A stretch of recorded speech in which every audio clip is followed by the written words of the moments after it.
Si l'on approfondit quelque peu la question de la migration, alors les migrants sont les forces ou la force vive de la ville africaine aujourd'hui.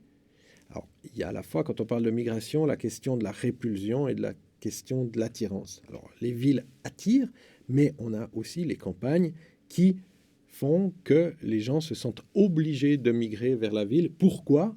Parce que la plupart des campagnes n'arrivent pas à subvenir aux besoins de l'entier des populations. À l'inverse, il y a aussi un fort pouvoir d'attraction de la ville où on a l'impression, souvent à juste titre, qu'il y a plus de facilité de trouver de l'emploi dans ces villes. Donc c'est un jeu entre finalement le fait qu'on soit attiré par la ville ou qu'on soit justement poussé hors des campagnes. Un fait très clair, c'est que la migration, une des raisons majeures de la migration, c'est de trouver des meilleures conditions de vie, du travail plus facile, et la concentration des gens. Nous voyons tout à l'heure les questions de moteurs d'urbanisation. Et bien justement, une des principales caractéristiques, c'est que le réseau est plus grand, les réseaux sont nombreux et que les opportunités de travail seront beaucoup plus grandes en ville qu'à la campagne. Il y a ensuite la question de l'informalité, une des caractéristiques des villes africaines, c'est-à-dire que dans la plupart des villes, une grande partie de l'économie, voire la majeure partie, se passe dans un cadre dit informel, donc en dehors de règlements, de lois qui sont censés formaliser l'ensemble des activités. Alors, à force d'informalité, on dira que finalement la frontière entre le formel et l'informel s'amenuise, et on ne sait plus vraiment si on est dans le formel ou l'informel, mais ça veut dire que dans les villes africaines, l'informel devient la règle. Alors la question qui reste entière que l'on peut se poser, est-ce qu'on doit continuer comme on a fait jusqu'à maintenant à essayer de formaliser l'informel, ou alors d'utiliser l'informel, ce que je crois, comme un nouveau paradigme et de reconstruire une gestion urbaine, une planification sur ces mécanismes-là. De nombreux acteurs, deux grands groupes, le premier les acteurs institutionnels, le second le secteur privé. Dans les acteurs institutionnels, vous allez trouver l'échelle nationale avec les ministères et les organismes sous tutelle et l'échelle locale qui sont les municipalités ou les communes.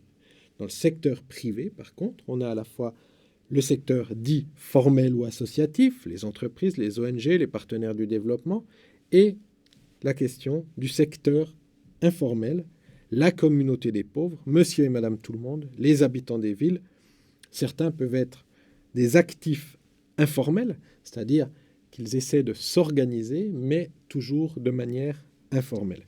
Voilà, grosso modo, le jeu des acteurs. Alors, il peut y avoir quelques couches supplémentaires, il peut y avoir des liens qui peuvent se trouver relativement étroits entre les partenaires du développement et les organismes sous tutelle, donc entre quelque part le secteur privé et les acteurs institutionnels, mais c'est le schéma de base des acteurs du développement. La question de la macrocéphalie urbaine, alors c'est le schéma de base qu'on a. En principe, il y a une grande ville par pays, c'est le cas Dakar, c'est le cas Conakry, c'est le cas à Nouakchott, c'est le cas à Tunis, où finalement la grande majorité des urbains habitent dans cette grande ville, mais on a aussi un phénomène bicéphale, donc on n'est plus sur de la macrocéphalie, mais c'est le cas par exemple de Douala-Yaoundé, ou alors on a des réseaux de villes, comme en Afrique du Sud, comme au Nigeria, ou encore des sortes de régions ou de continuums urbains. C'est le cas, reprenons le Nigeria, mais c'est le cas de toute la région entre Lagos, Cotonou. On a une sorte de continuum urbain. Donc, le schéma de base qui dit qu'il y a une macrocéphalie, oui, il existe dans beaucoup de pays. Il existe au Mali, à Bamako, mais les cas d'exception sont tels qu'on ne peut pas conclure à une généralité sur la macrocéphalie urbaine. Enfin, il faut parler dans les caractéristiques de l'héritage colonial. Alors, toutes les villes d'Afrique, bien sûr, ne sont pas des villes coloniales, mais la majeure partie des villes dont on traite aujourd'hui, des grandes capitales, ont un passé colonial. Voilà. Alors, la ville coloniale est une ville duale, entre un centre et une périphérie. entre un centre administratif pour des élites et une périphérie, la plupart du temps populaire. On se rend compte aujourd'hui que les premières esquisses, les premiers plans de la ville coloniale ont encore une influence aujourd'hui sur l'avenir des plans. Alors les caractéristiques de la ville coloniale, elles étaient assez simples finalement, c'est que on avait un zonage strict entre les quartiers populaires et indigènes et finalement le centre qui était un centre pour les élites. On avait une mainmise foncière de la part de l'État. L'ensemble des terres appartenait à l'État, quasiment. Et puis, le plan de lotissement, le lotissement était, je dirais, l'outil privilégié de l'urbaniste, puisque on avançait comme ça, lotissement par lotissement. Ironie du sort, aujourd'hui, on fait exactement la même chose, malgré toutes les planifications directrices, malgré tous les plans stratégiques de développement. Il faut bien admettre que la ville africaine, et c'est ce que nous verrons dans la semaine 8, la ville africaine, aujourd'hui, se développe par ces lotissements.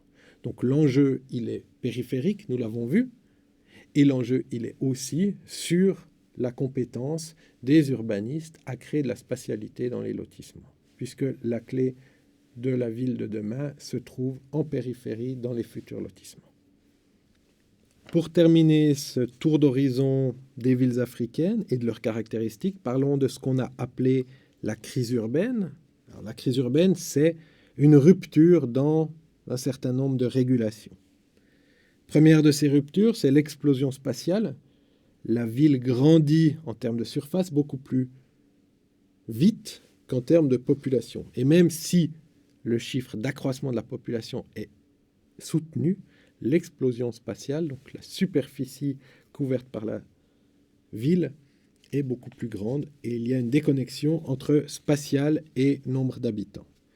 Il y a la question de la crise financière des États qui sont sous ajustement structurel. C'est la Banque mondiale qui avait à l'époque exigé ça. Donc ça s'est inscrit clairement, il y a une incidence claire dans la spatialité des villes. On a également une crise foncière entre une gestion foncière dite moderne et une gestion dite coutumière. Finalement, l'État a repris un certain nombre de terres dans le cadre formel, et puis il y a des revendications coutumières. Il y a un jeu d'aller-retour entre les terres qui appartiennent aux coutumiers et les terres qui appartiennent à l'État. On a un effondrement des cours qu'on a pu voir, donc une raréfaction des ressources extérieures, c'est-à-dire que finalement ce qu'on vendait très cher sur le marché international va s'effondrer totalement. C'est le cas de la Côte d'Ivoire dans les années 80. Et puis, on aura finalement cette manne financière qui n'arrivera plus et qui mettra surtout en échec un certain nombre de politiques urbaines, et notamment les politiques d'habitat, où le financement n'a pas pu suivre la politique que l'on avait mis en place. Tout ça sur fond de crise des infrastructures, où nous avons vu comme l'explosion spatiale est importante. Il y a là aussi une déconnexion entre la capacité qu'on a à infrastructurer la ville, donc à produire du réseau, et la superficie et le nombre d'habitants. Donc il y a à un moment donné une rupture totale de ces différents ingrédients qui forment la crise urbaine et qu'on retrouve sur la quasi-totalité des villes africaines.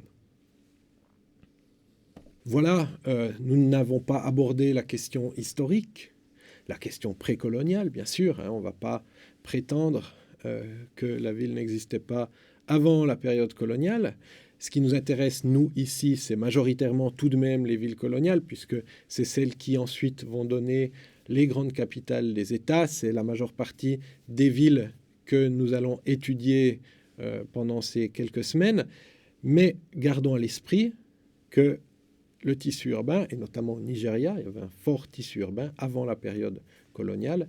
Nous avons parlé ultérieurement des villes du Maghreb qui existent depuis l'Antiquité. On peut démultiplier les exemples, donc on aurait pu tout aussi bien, plutôt que de prendre quelques caractéristiques, regarder la ville dans, je dirais, une vision historique et son évolution au cours de temps. nous mettrons en bibliographie un certain nombre d'ouvrages et de textes qui vous permettront d'approfondir, le temps qui nous est imparti étant relativement limité pour le sujet que nous avons à traiter. Nous nous arrêtons là sur les villes africaines en faisant ces quelques minutes de vidéo qui nous permettent de dresser un panorama très rapide des villes africaines.